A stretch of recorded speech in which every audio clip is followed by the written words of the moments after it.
My name is Emma Wallace, and I'm about to tell you how a single piece of paper slipped through a car window, saved my life, and exposed the darkest betrayal imaginable. A trip that was supposed to heal our marriage became the key that unlocked secrets I thought would stay buried forever. The man I'd loved for over a decade wasn't just lying to me, he had prepared a trap to take everything I owned. And it all started with that strange note, quietly pushed through the gap in our car window. The morning Daniel suggested the trip, I was standing in our kitchen, watching the steam rise from my coffee cup. Outside, the Savannah sun painted golden stripes across our marble countertops I'd chosen with my mother before she passed. Back when this house was still filled with her laughter instead of the hollow echo of a failing marriage. We need to get away, Daniel said, his voice carrying that practiced smoothness I'd once found charming. Now it made something twist in my stomach. Just the two of us, like we used to. I turned to face him, taking in the sight of my husband of 12 years. At 38, Daniel still cut an impressive figure in his tailored suit, ready for another day at Meridian Pharmaceuticals, where he headed the sales department. His dark hair was perfectly styled, not a strand out of place, and his green eyes held mine with an intensity that once made me weak in the knees. A trip, I echoed, surprised. We hadn't taken a vacation together in over 2 years. Not since the fertility treatments had consumed our lives, our savings, and apparently, our love. I've already made the arrangements, he said, moving closer. His cologne, the same expensive brand he'd worn since our wedding day, filled the space between us. A cabin in the mountains, complete isolation, no work calls, no distractions, just us. The way he said complete isolation sent an inexplicable chill down my spine, but I pushed the feeling away. This was what I'd been hoping for. Wasn't it a sign that he still cared, that we could find our way back to each other? When I asked, "This weekend," he reached out, tucking a strand of my auburn hair behind my ear. The gesture felt rehearsed, like he was playing a part. "Say yes, Em. Let me fix us." I should have paid attention to his choice of words. Fix us. Like we were broken objects rather than two people who'd slowly drifted apart under the weight of disappointment and unspoken resentments. But I was 34 years old, childless despite 4 years of trying, and desperately clinging to the fairy tale I'd believed in when I'd walked down the aisle in my mother's wedding dress. "Okay," I whispered. "Yes." His smile was perfect, too perfect. "Excellent. I'll handle everything." As he left for work, briefcase in hand and goodbye kiss perfunctory.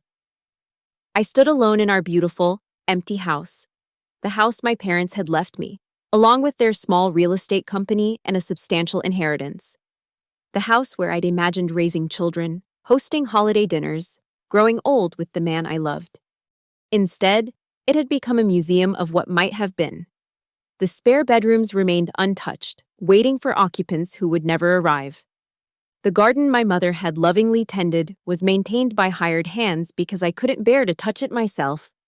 Even the rose bushes seemed to bloom half-heartedly, as if they too sensed the absence of joy in this place. I spent the morning, as I always did, reviewing property listings for the company, answering emails from clients, trying to lose myself in work. But my mind kept drifting to Daniel's sudden romantic gesture. When had he planned this?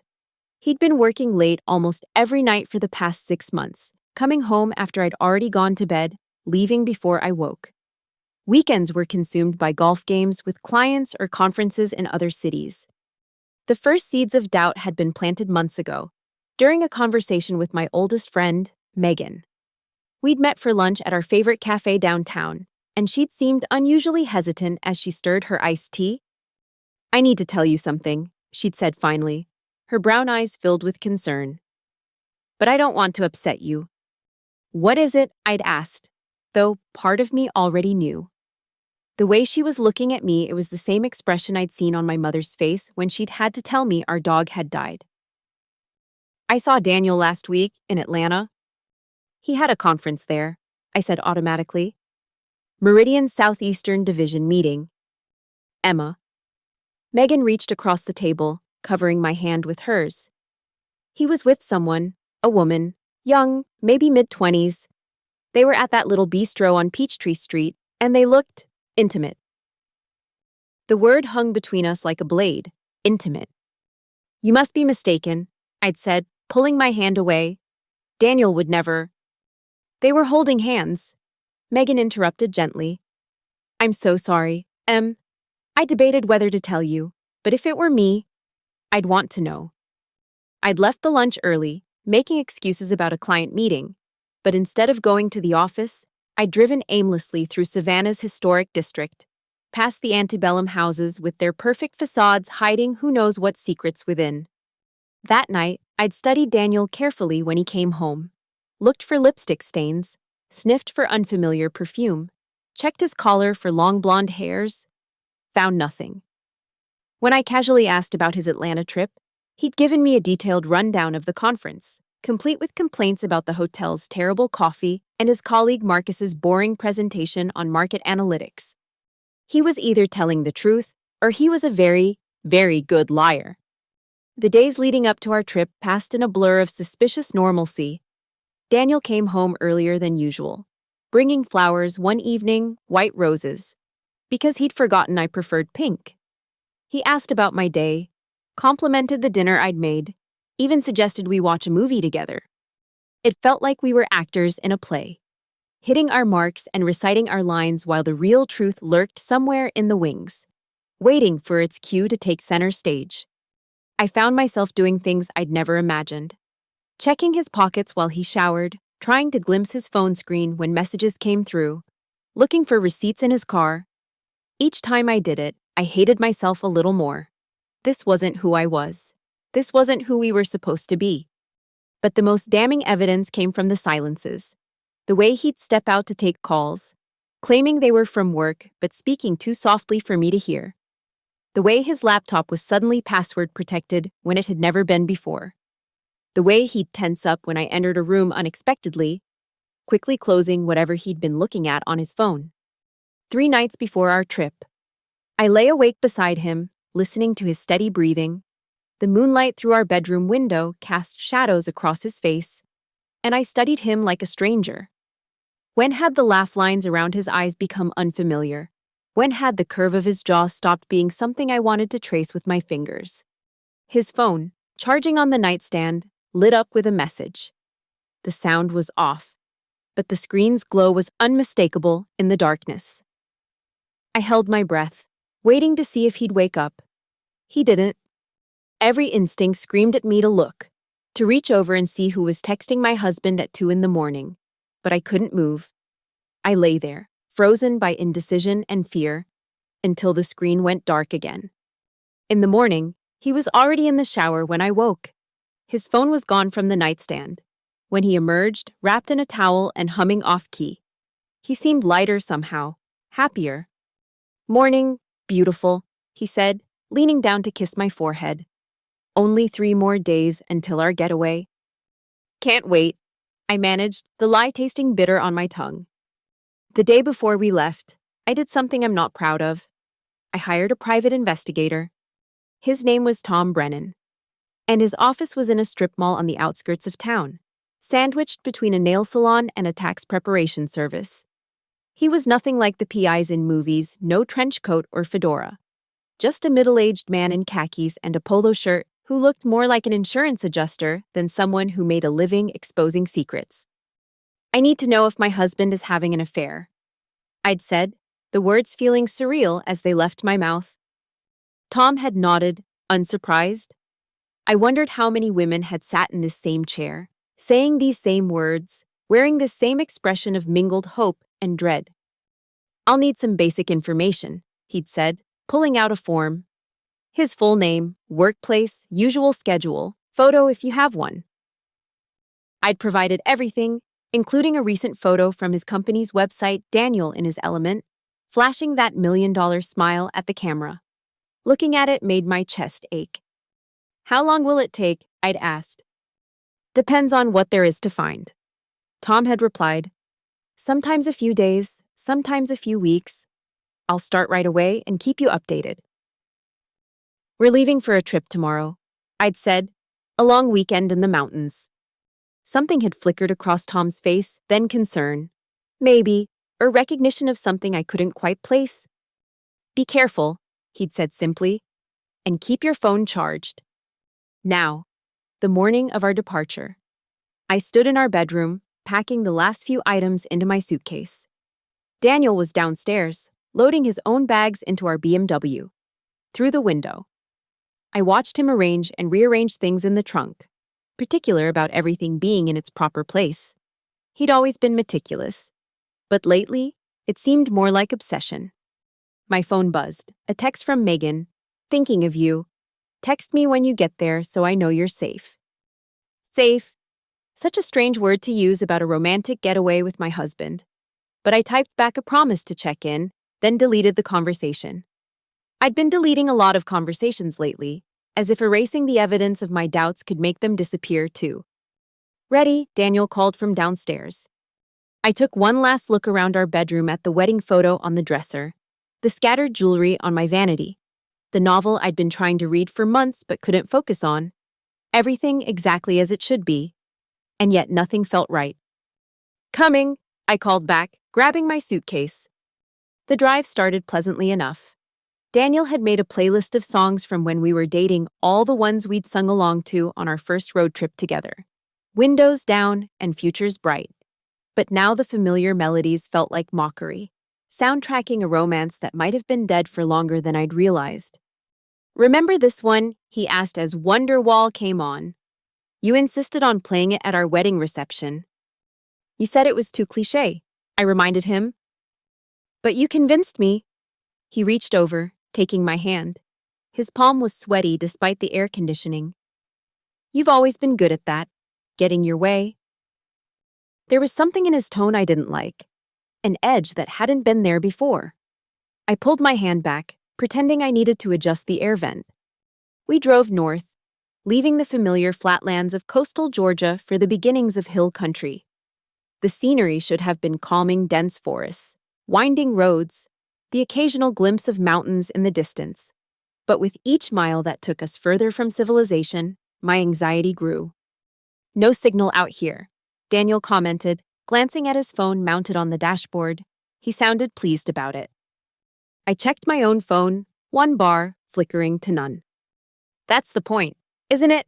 I said, trying to match his light tone. Getting away from it all. Exactly. He smiled, but it didn't reach his eyes. Just you and me and nature, the way it should be. 2 hours into the drive. He pulled off at a gas station, one of those isolated places that looked like it had been forgotten by time. A single pump, a small convenience store with bars on the windows, and a garage that had probably seen better days. The kind of place where horror movies start. I'll fill up, Daniel said. Why don't you grab us some snacks? I nodded, grateful for the excuse to stretch my legs and get away from the strange tension in the car.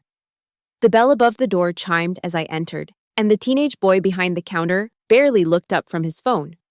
I wandered the narrow aisles, grabbing bottles of water and bags of trail mix. Through the grimy window, I could see Daniel at the pump. But he wasn't watching the numbers tick by. He was on his phone, pacing back and forth, gesticulating with his free hand, working himself up about something. Ma'am. I turned to find a man standing behind me. Not the teenager from the counter, but someone older, maybe early 30s. He wore a mechanic's uniform with Ethan embroidered on the pocket. Yes. He glanced toward the window, then back at me. His expression was troubled, conflicted. Your husband out there, he said quietly. The guy in the suit, that's your husband. My pulse quickened. Yes, why? He shifted his weight, clearly uncomfortable. Look, this is none of my business, but he was here last month. With someone else. A woman? The floor seemed to tilt beneath my feet. What? Blonde lady, young. They stopped for gas, and she called him. He paused, seeming to wrestle with whether to continue. She called him her husband, said they were looking at property in the area. You must be mistaken, I said automatically. Even as my mind raced, Daniel had been at a medical conference in Chicago last month, or so he'd told me. I don't think so, ma'am. I remember because they had a pretty heated argument right there by Pump 2. Something about timeline and patience and making sure everything was in place. Ethan glanced toward the window again. Daniel was still on the phone. She said something about after it's done, we can finally stop pretending. My hands were shaking so badly I nearly dropped the water bottles. Why are you telling me this? Because the way he looked at her when he thought no one was watching. Ethan shook his head.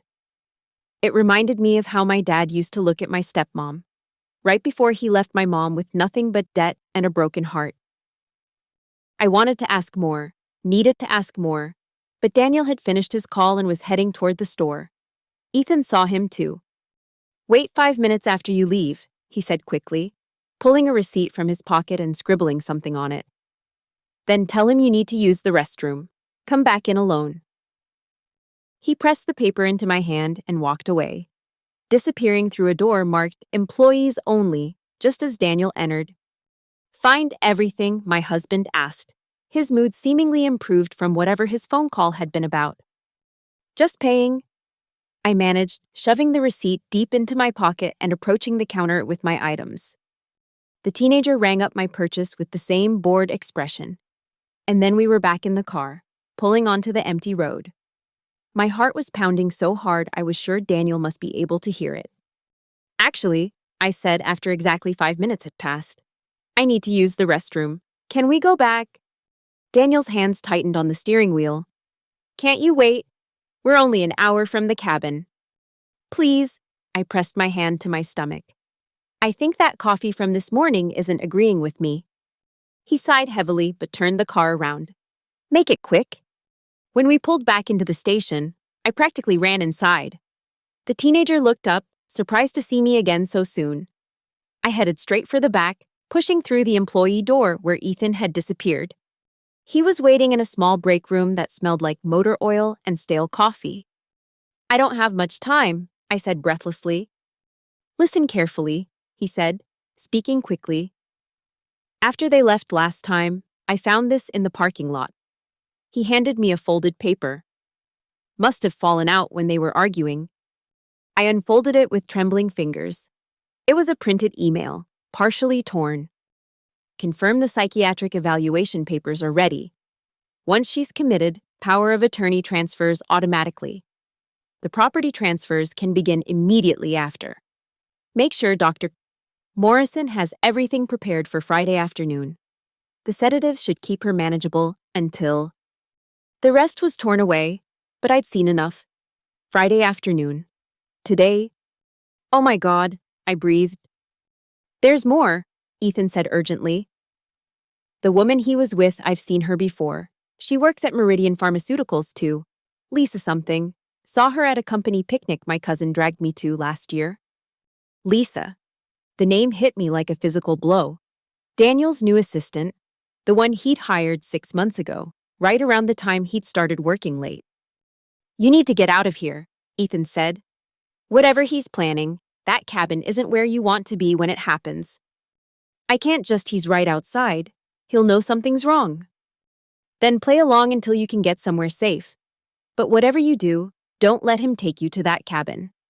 He pulled out his phone. What's your number? I'll text you from a different phone in an hour. If you don't respond, I'm calling the police. I rattled off my number, then froze. I don't have signal out here. You will about 10 miles up the road. There's a scenic overlook. Tell him you want to stop for photos. He grabbed my shoulders, forcing me to meet his eyes. You can do this. Just act normal until you can get away. A horn honked outside. Daniel, growing impatient. Go, Ethan said, and be careful. I shoved the torn email into my pocket with the receipt and hurried back through the store. My reflection in the bathroom mirror showed a woman I barely recognized, pale, wide-eyed, terrified. I splashed water on my face, forced myself to take 3 deep breaths, then walked back to the car. Everything okay? Daniel asked as I slid into the passenger seat. His tone was casual, but his eyes were watchful. Just needed a moment, I said, amazed at how steady my voice sounded. Ready to go! As we pulled away from the gas station, I caught a glimpse of Ethan in the garage doorway. He gave me a small nod. and I prayed he'd follow through on his promise to call for help if needed. The next 10 miles were the longest of my life. I kept up a stream of inane chatter, commenting on the scenery, asking about the cabin's amenities, anything to appear normal while my mind raced through possible escape plans.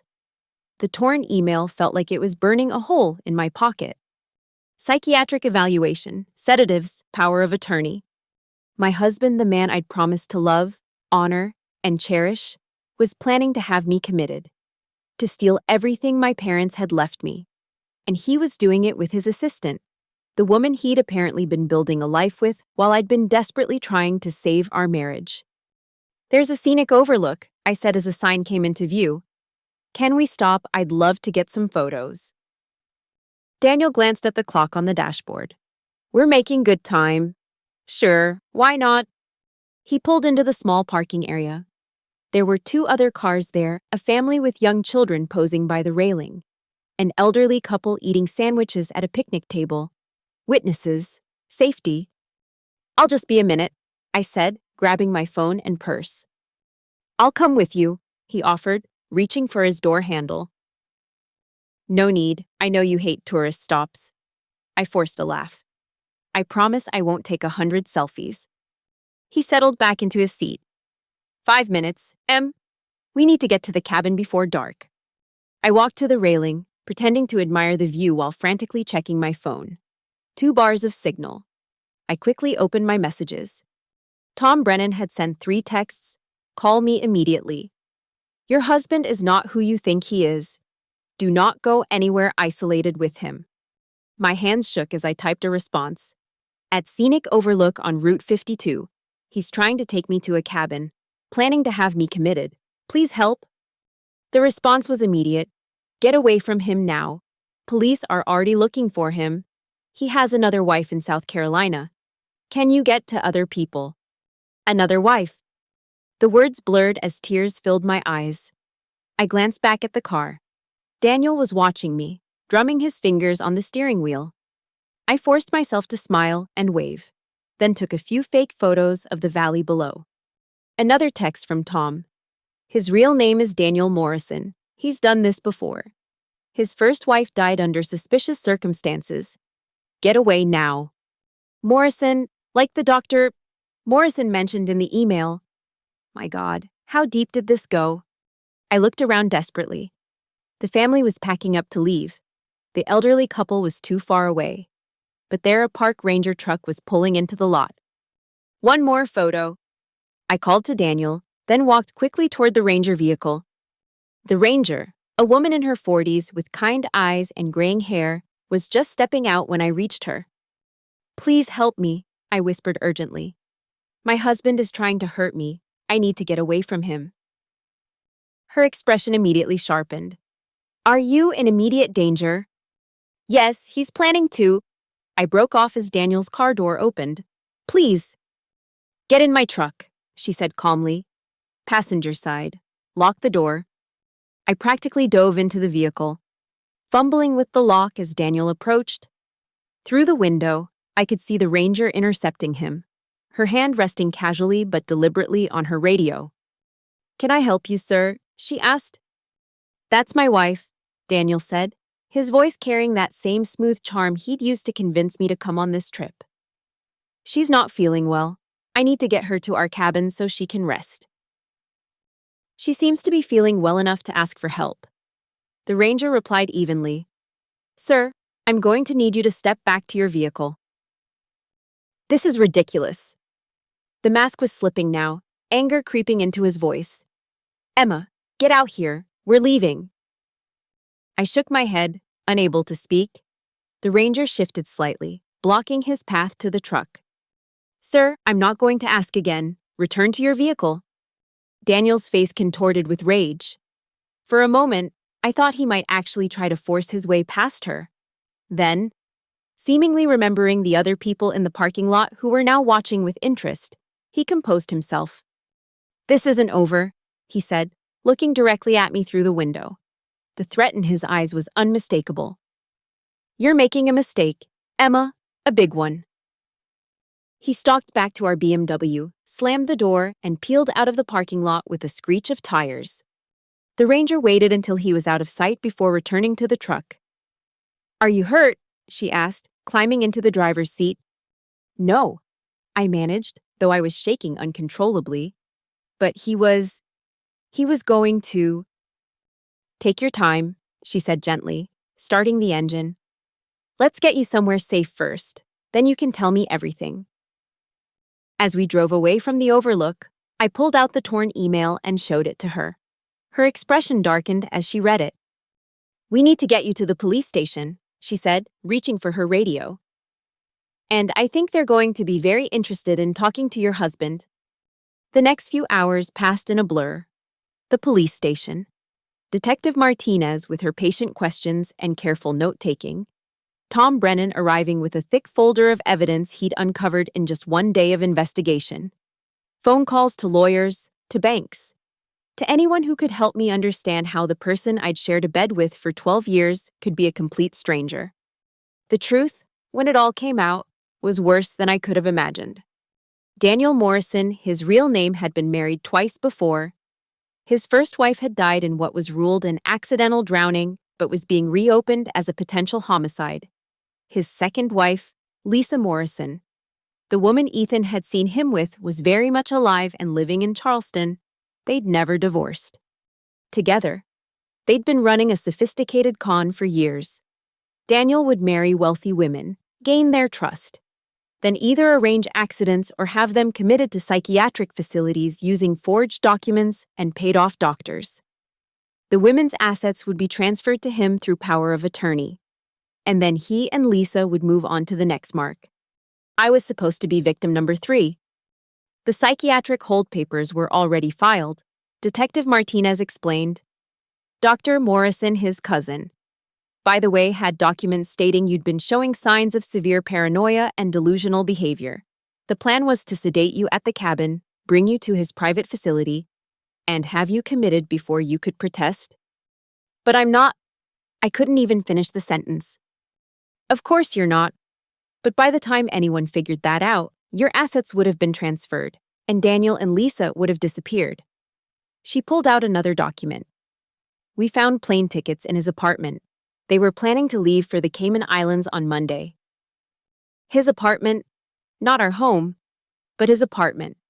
The place where he'd apparently been living his real life while play-acting as my husband.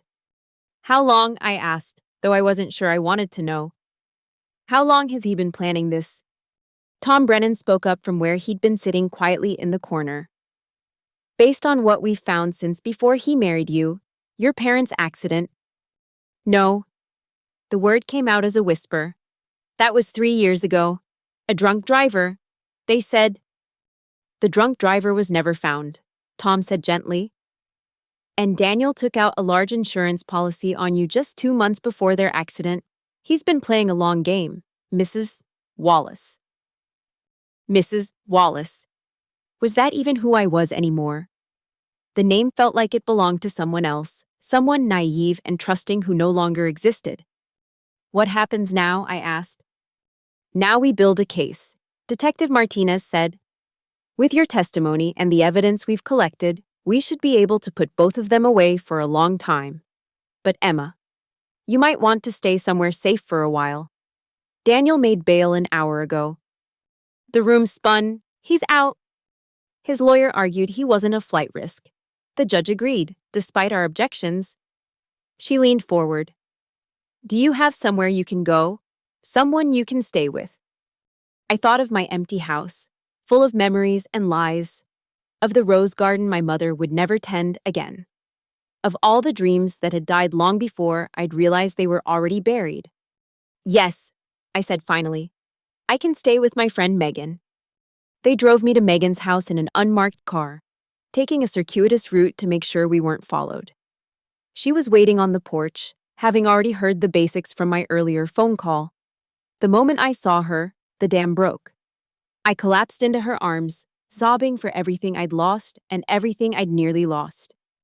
I've got you, she whispered, holding me tight. You're safe now. But I didn't feel safe. Not with Daniel out there somewhere. his careful mask finally removed to reveal the monster underneath, not with the knowledge that every moment of our marriage had been a calculated performance. That night, lying in Megan's guest room, I pulled out my phone and scrolled through photos of Daniel and me. Our wedding day had he been planning my destruction even as he slipped the ring onto my finger. Our trip to Paris for our 5th anniversary had he been scouting for future marks while pretending to be enchanted by the city of love. The last Christmas at my parents' house had he looked at them across the dinner table and seen only dollar signs. I deleted every photo, one by one. Then I called the locksmith and arranged to have every lock in my house changed first thing in the morning, called my bank and froze all our joint accounts, called my lawyer and started divorce proceedings. Each call felt like reclaiming a piece of myself. Each decision was a step away from the woman who'd been willing to ignore every red flag, every instinct that screamed something was wrong. My phone buzzed with a text from an unknown number. My heart stopped until I read it. "This is Ethan from the gas station. Just wanted to make sure you got away safe. Saw on the news they arrested that piece of garbage. Hope you're okay." I typed back, "I'm safe. Thank you for saving my life." Because that's what he'd done. A stranger who'd chosen to speak up when he could have stayed silent, who'd risked getting involved in something dangerous because he'd recognized a woman in trouble. His response came quickly. "Glad to hear it. My mom always said the only thing necessary for evil to triumph is for good people to do nothing. Take care of yourself." I thought about that as I lay in the dark. About all the people who'd tried to warn me, Megan with her difficult truth about seeing Daniel with another woman, Tom Brennan with his urgent texts, the park ranger who'd stood between me and danger without hesitation. Even my own instincts had been screaming warnings that I'd chosen to silence. The trial would come later, the lawyers, the testimony, the painful process of untangling my life from someone who'd never really been part of it. The grief counseling to deal with the possibility that my parents' death hadn't been the accident I'd believed it to be. The financial advisors to help me protect what was left of my inheritance. But tonight, in my best friend's guest room with new locks being installed in my home and police protection parked outside, I was alive, I was free, and for the first time in years, I wasn't trying to save a marriage that had been doomed from the start. I picked up my phone one more time and opened a new note. Typing. I spent 10 years believing in a lie, but it only took one night to decide to take back my life. Tomorrow, I would start the long process of rebuilding, of learning to trust again, not in others, but in myself and my own instincts, of discovering who Emma Wallace was when she wasn't trying to be the perfect wife to a man who didn't exist. But tonight, I simply closed my eyes and let myself feel the one emotion I hadn't expected: relief. The trip that was supposed to fix us had broken everything wide open instead. And in that breaking, I'd found something I hadn't even realized I'd lost: myself. The woman who'd gotten into that BMW this morning, desperate to save her marriage, was gone. In her place was someone harder, warier, but also stronger. Someone who would never again ignore that chill down her spine, that twist in her stomach, that voice in her head whispering that something wasn't right. Daniel had planned everything meticulously.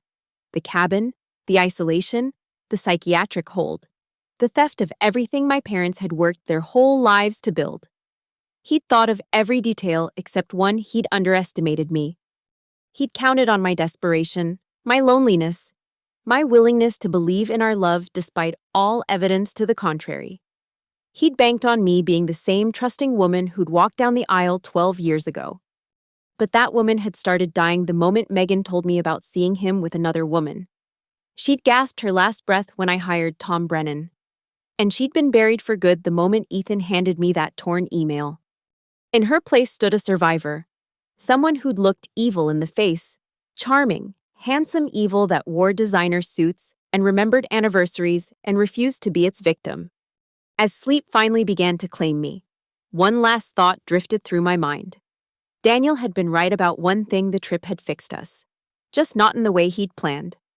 It had fixed us by ending us, by revealing the truth beneath the lies, by saving me from a fate worse than divorce, a fate that might have ended with me drugged and locked away while the man I'd loved stole everything and disappeared into the sunset with his real wife.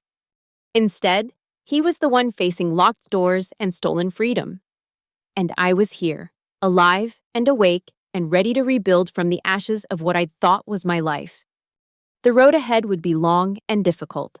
There would be days when the betrayal would hit fresh, when I'd question every memory, every moment of happiness we'd shared. There would be nights when I'd wake in a cold sweat, imagining what would have happened if Ethan hadn't spoken up, if the park ranger hadn't been there, if any one of a dozen tiny moments had gone differently. But there would also be mornings when I'd wake in my own bed, in my own house, living my own life without the shadow of someone else's deception hanging over me. There would be afternoons in my mother's garden, finally able to tend her roses without the weight of a failing marriage crushing my spirit. There would be evenings with friends who'd proven their loyalty when it mattered most. And maybe, someday, there would be love again. Real love built on truth instead of manipulation. Trust instead of calculation. Partnership instead of predation. But that was for tomorrow. And all the tomorrows after that. Tonight, I was simply Emma Wallace, not a victim, not a mark, not a near tragedy. Just a woman who'd taken a trip to save her marriage and ended up saving herself instead. The next morning brought a flurry of activity. Lawyers calling with updates, police needing additional statements, reporters somehow getting my number and wanting to hear about the Black Widow's husband as they dubbed Daniel in the press. I turned them all down. This story wasn't entertainment, it was my life. And I wasn't ready to share it with strangers hungry for sensational details. Megan took the day off work to stay with me, and together we returned to my house with a police escort. Walking through those rooms felt like archaeology excavating layers of deception with every drawer opened, every document examined. In his home office, we found more evidence of his double life. Bank statements for accounts I'd never known about, correspondence with Lisa dating back years, including photos from their real wedding, business cards for his consulting firm, the cover story he'd used to explain his frequent trips. "Look at this," Megan said, holding up a leather journal. Inside, in Daniel's meticulous handwriting, were notes about me, my routines, my vulnerabilities, my financial assets all cataloged like I was a business acquisition rather than a wife. One entry, dated just after my parents' funeral, made me sink into his desk chair. Devastated by loss. Perfect timing, increased dependency noted, suggested postponing children until financially stable accepted without question. Inheritance larger than expected. Timeline adjusted accordingly. "That bastard," Megan breathed. "He was taking notes on how to manipulate you." I thought about all those fertility treatments, how he'd been so supportive at first, then gradually less enthusiastic, how he'd suggested we take a break from trying, focus on our careers, wait until the time was right. Had he been sabotaging our attempts, ensuring there would be no children to complicate his eventual theft? The thought made me physically ill. "I need some air," I said, stumbling toward the French doors that led to the garden. Outside, the morning sun illuminated my mother's roses, still blooming despite weeks of neglect. I knelt beside them, running my fingers over the soft petals, breathing in their familiar scent. These had been her pride and joy, cultivated over decades, each bush carefully chosen and lovingly tended. "I'm so sorry, Mom," I whispered. "I should have seen what he was, should have protected what you and Dad built. Your parents would be proud of you." I turned to find Detective Martinez standing on the patio, her expression sympathetic. "You fought back," she continued. "You survived. That takes incredible strength." "I almost didn't," I admitted. "If it hadn't been for Ethan at that gas station." "But it was, and you listened to your instincts. You got help." She sat on the garden bench beside me. "I've worked cases like this before. Emma, the victims who blame themselves, who think they should have known. You need to understand that people like Daniel are professionals. They spend years perfecting their act. The fact that you started questioning things, that you hired an investigator, that you were ready to run when given the chance, that's what saved you." "What's going to happen to him?" I asked. "With the evidence we've collected and the testimony from his previous victims, oh yes, His first wife's family is cooperating fully now. He's looking at serious time. 25 to life, if we can prove the connection to your parents' accident. My parents' accident? I still couldn't wrap my mind around the possibility that Daniel might have orchestrated their deaths, that he'd been that patient, that calculating, that evil.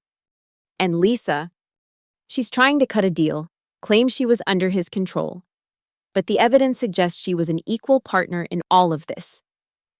Martinez stood to leave. You did the right thing, Emma. Never doubt that. After she left, I spent hours in the garden, pulling weeds and deadheading spent blooms.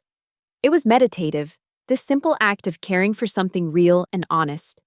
No hidden agendas in roses, no secret plots in the soil. That afternoon, Tom Brennan stopped by with his final report.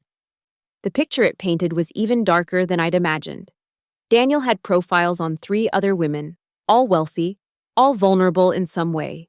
Recent widows, divorcees, women with no close family. I'd simply been the most convenient target. This one, Tom said, pointing to a photo of a woman in her 40s, was going to be next. Recently inherited her husband's tech company. Daniel had already made contact through a grief support group online. I stared at the woman's face, seeing my own reflected in her tentative smile. We have to warn her. Already done.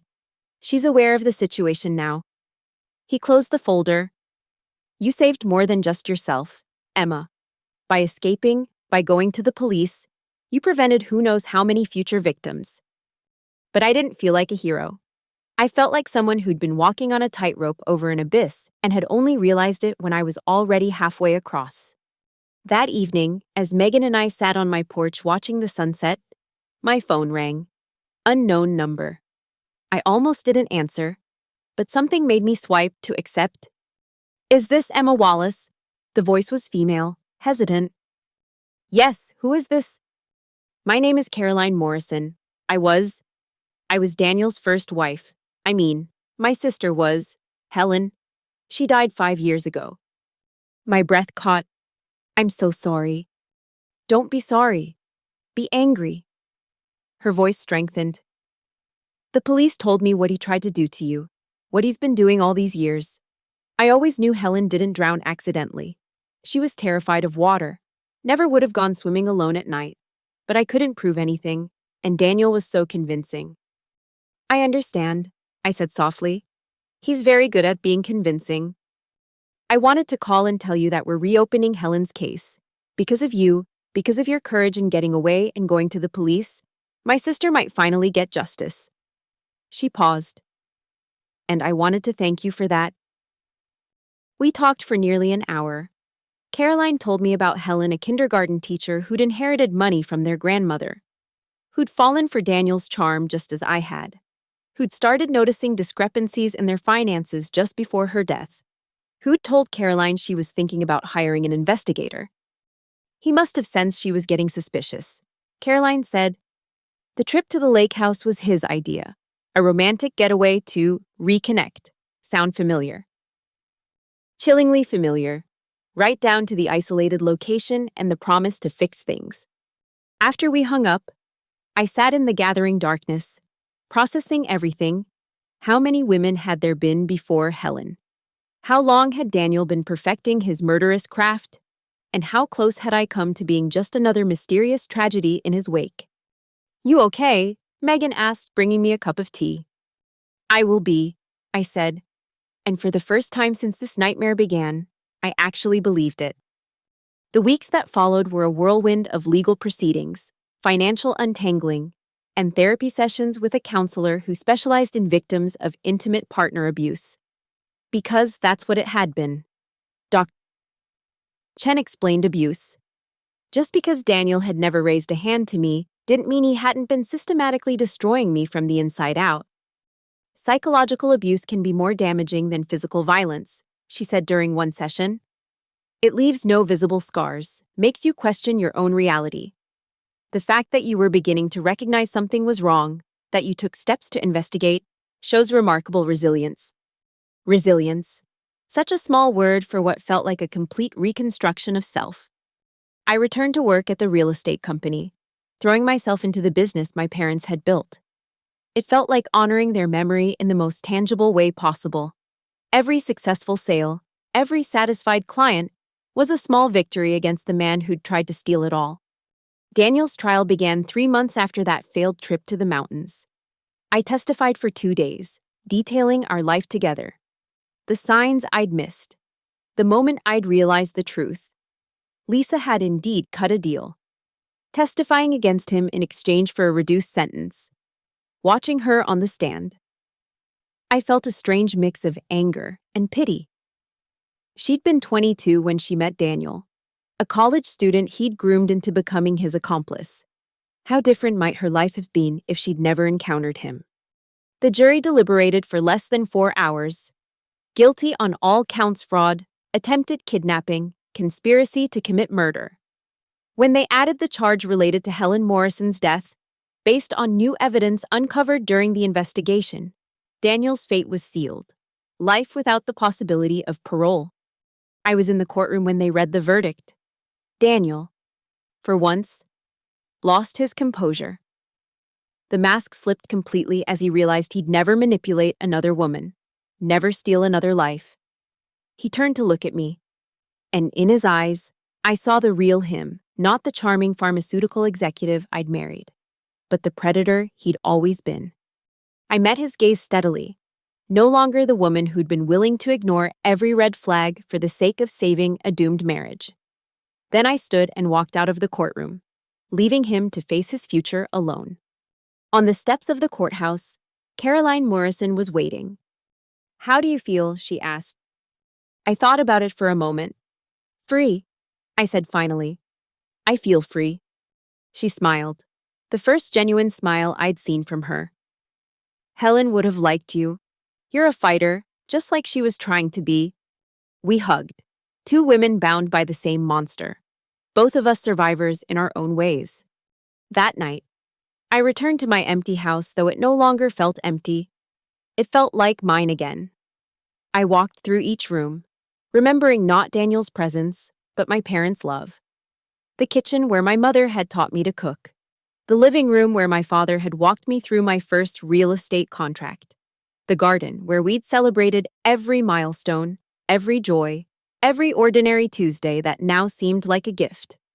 I poured myself a glass of wine, the good stuff, from a bottle I'd been saving for a special occasion that had never seemed special enough, and sat on the porch swing my father had installed for my mother's 50th birthday. My phone buzzed, a text from an unknown number, but this time I smiled when I read it. Saw the news about the verdict. So glad justice was served. Hope you're doing well, Ethan. I saved his number and typed back, "Justice was served, thanks to you. Your mother was right about good people not doing nothing. Thank you for being one of the good ones." His response came quickly. "Just did what anyone should have done. Take care of yourself, Emma. You deserve all the happiness in the world." I sat there as the stars came out, thinking about the strange twists of fate that had saved me. A friend brave enough to tell me an uncomfortable truth.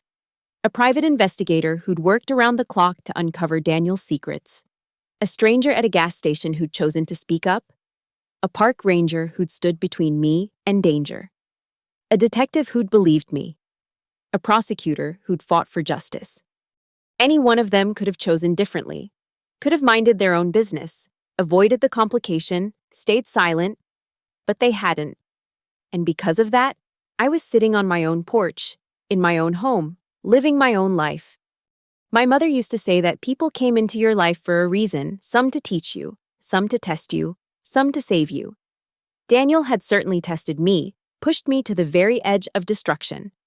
But in doing so, he'd also revealed a network of good people willing to help, and a strength in myself I'd never known existed. I raised my glass to the night sky, to my parents wherever they were, to all the women who hadn't been as fortunate as me, and to the future uncertain but mine to shape. "I lost 10 years believing in a lie," I said aloud, repeating the words I'd written that first night at Megan's house. But it only took one night to decide to take back my life. And I had, not just taken it back, but reclaimed it, rebuilt it, made it stronger than before. The scars would always be there, invisible, but real. The knowledge that I'd loved and lived with a monster would never fully fade. But scars meant survival. They meant I'd faced the worst and emerged on the other side. Tomorrow would bring new challenges. Recovery wasn't a destination, but a journey. Dr. Chen had reminded me there would be bad days, triggering moments, times when trust felt impossible and love seemed like too great a risk. But tonight, sitting on my porch with good wine and hard-won freedom, I was exactly where I needed to be. Not Daniel Wallace's wife, not a victim, not a cautionary tale. Just Emma Wallace, survivor, fighter, and finally free.